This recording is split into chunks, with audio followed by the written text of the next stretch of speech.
بسم اللہ والصلاة والسلام علی من لا نبی بعد اما بعد قال اللہ تبارک وتعالی فی القرآن المجید ولا تباشروهن وانتم عاکفون فی المساجد تلک حدود اللہ فلا تقربوها رب اشرح لی صدری ویسر لی امری واحلل عقدۃ من لسانی یفقهوا قولی۔ محترم ناظرین گرامی، السلام علیکم ورحمۃ اللہ وبرکاتہ۔ آج میں آپ لوگوں کی خدمت میں مبتلات اعتکاف لے کر حاضر ہوا ہوں، یعنی وہ کام جن کے کرنے سے اعتکاف باطل ہو جاتا ہے۔ نمبر 1، بغیر ضرورت کے عمدن مسجد سے نکلنا، گرچہ تھوڑی ہی دیر کے لیے ہو، اعتکاف باطل ہو جائے گا، کیونکہ مسجد میں ٹھہرنا اعتکاف کی شرط یا رکن ہے۔ نمبر 2، معتکف کا اپنی بیوی سے مجامعت کرنا۔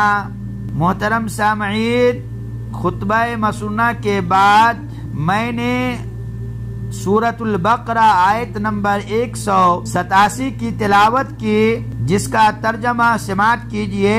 جب تم مسجدوں میں حالت اعتکاف میں ہو تو اپنی بیویوں سے مباشرت نہ کرو، یہ اللہ تبارک و تعالی کی حدیں ہیں، ان کے قریب بھی نہ جانا۔ نمبر 3، جنون یا نشہ طاری ہونے کی وجہ سے عقل چلی جائے تو بھی اعتکاف باطل ہو جائے گا، کیونکہ ایسی صورت میں تمیز، جو اعتکاف کی شرائط میں سے ایک شرط ہے، وہ فوت ہو جاتی ہے۔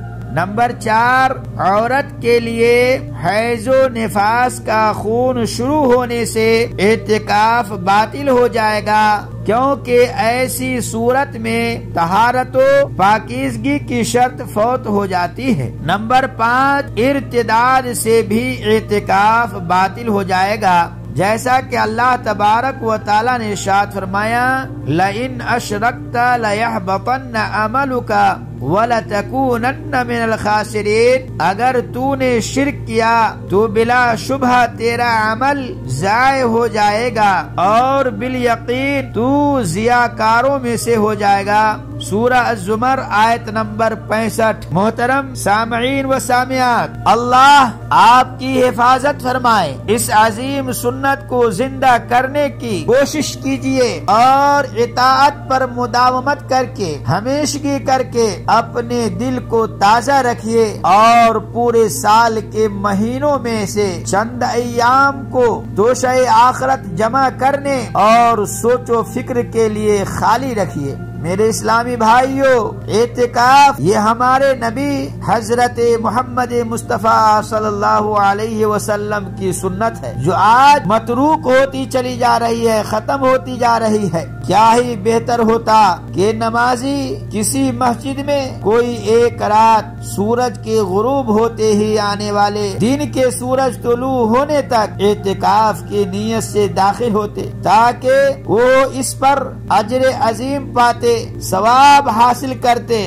لیکن آج بہت ہی کم لوگ ایسے نظر آ رہے ہیں۔ مسلمان بھائیوں، ان ساری باتوں سے پتہ یہ چلا کہ اللہ کے نبی صلی اللہ علیہ وسلم نے دوران اعتکاف جن کاموں کے کرنے سے ہمیں روکا ہے، ان سے رکنا چاہیے، اور جن کاموں کو کرنے کی اجازت دی ہے اسے لازم پکڑنا چاہیے۔ اللہ تعالیٰ سے دعا ہے کہ اللہ تعالیٰ ہم تمام مسلمان بھائیوں کو اللہ کے نبی صلی اللہ علیہ وسلم کی سنت پر عمل کرنے کی توفیق عطا فرمائے، اور زیادہ سے زیادہ ان راتوں میں اجر و ثواب کمانے کی، قرآن مجید کی تلاوت کرنے اور ذکر و اذکار کرنے کی توفیق عطا فرمائے، آمین۔ وصلی اللہ علی نبینا محمد، والسلام علیکم ورحمۃ اللہ وبرکاتہ۔